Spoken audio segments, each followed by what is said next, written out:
Hey there, Drew here, and welcome back to the Drew Saur coaching channel. If this is your first time here, thanks for joining us.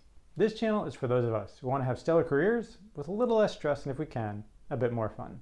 My job is to bring you ideas that'll help you look at your career in a new way. I promise that if you try them out, you'll start to see the professional world differently. And more importantly, they'll start to see you differently. So this video is part of my series on persuasive storytelling. Because to get anywhere in our career, we need other people. So the question we're trying to answer here is, can I convince others to join me? And nowhere is that more important than when you're trying to get a job in the interview process, right? Because what is the interview? The interview is an individual asking you questions and you telling stories. And you're trying to tell stories to the extent that they're like, wow, this is a great candidate. I want this person to join my team and be part of what we're trying to do here. And what I want to focus on today is the difference that happens once you get into the executive levels, how the interview changes and why you need to approach it differently. So for most of our career in the beginning, you are being interviewed by someone who most likely has actually done the job you're trying to do. Now I come from a technology background, so I'll give a couple examples from that domain, but if you're a coder and you're working for a team, right, that team lead, that engineering team lead, chances are they were a coder. They understand the technology that you're being brought in to do, and they can really easily evaluate it. Right, same thing, if you're a project manager, you're going to work for a project management office, a PMO. The head of the PMO, 9 times out of 10, came from a project management background. Again, they have a very deep understanding of what it is that you do, so they can make a judgment call. And often in those sort of early round interviews, or sort of more junior interviews, you will meet other people on the team, you'll meet other people that you will work with. But the nature of those is really almost like a personality culture fit. Right, you meet them, you get a sense as somebody who can communicate well, that you would enjoy working with, but that's kind of the extent of it.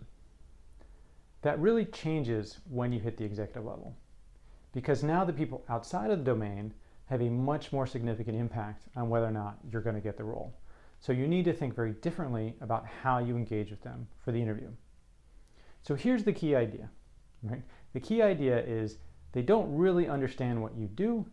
So what I want you to do is, when they ask you a question, you're in an interview and they say, tell me about your greatest strengths, tell me about your greatest accomplishment. I want you to tack on the phrase, and why would I, whatever the position is, care about your answer, right? And that's the thing I want you to think about. It's true for any interviews, but very specifically for executive interviews. Why does that other person care about my answer? So an example, I'm interviewing with the head of HR. So let's take it easy. We're at the top. We're going for a chief technology officer, a chief information officer, something, again, technology background, so those are the examples I use, but you're going for the top job, right?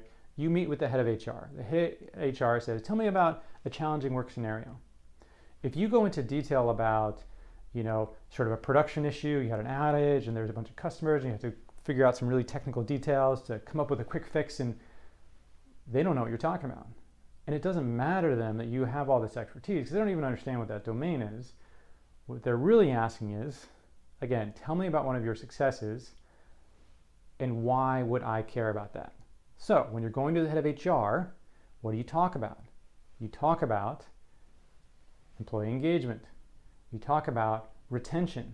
You talk about rewards and incentives and pay, right? Things that an HR lead would care about. So when they ask me, tell me about one of your successes, it should be about a training program, how you upskilled your entire staff to move to this new platform, something like that, but something that resonates with an HR lead, right? You want to go to a head of product. What does the head of product care about? Building new products, making things that the clients will be excited about, that they'll use, and ultimately that they'll buy so that you make money.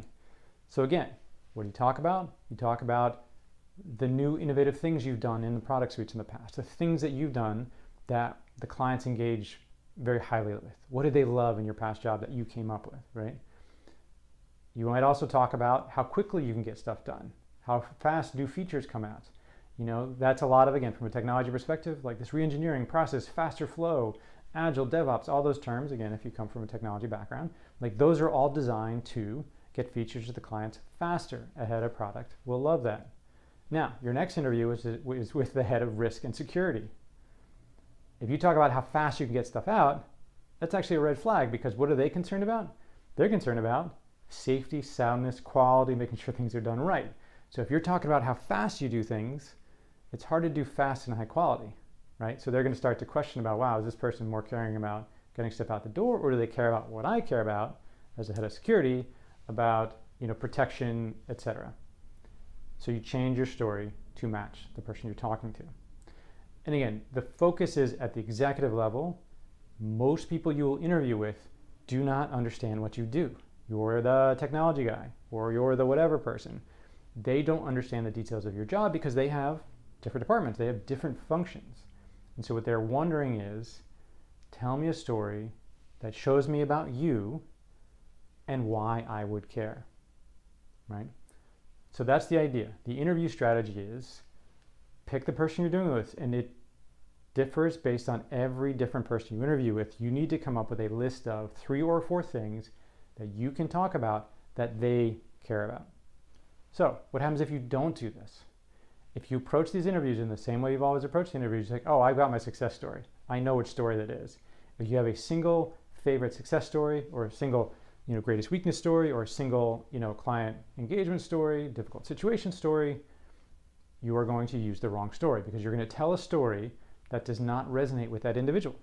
And they're going to be like, yeah, it was a nice person, but I didn't really see what they're going to do for us as a company, because he didn't or she didn't talk about what I am focused on in my role as head of product, head of HR, head of whatever. So you're going to miss, right? And again, all interviews are about them, but executive interviews in particular are about, can you tailor your messaging? Can you talk about the things that matter to each of the individuals that you're going to be interviewing with? So that's the idea. Whenever you're going to be going to an interview, particularly with people outside of the department, you want to think through 3 or 4 topics that they care about that you can talk about. And that's what you talk about in the interview with them. So there you go. That's the idea. Next time you have that opportunity to interview, do the homework. What's the role? What do people care about? And once you do it a couple times, marketing people care about things that marketing people care about. HR people care about things HR care about. So once you've kind of done this once, it actually becomes pretty easy. But that's the idea. So try it out and let me know in the comments how it goes. And as always, building your career is a journey, and it helps to have a partner. You can rope in a friend, or you can hire a coach. And if you have any interest in working with me, feel free to go to drewsaur.com. We can schedule some time to chat. I look forward to seeing you next time.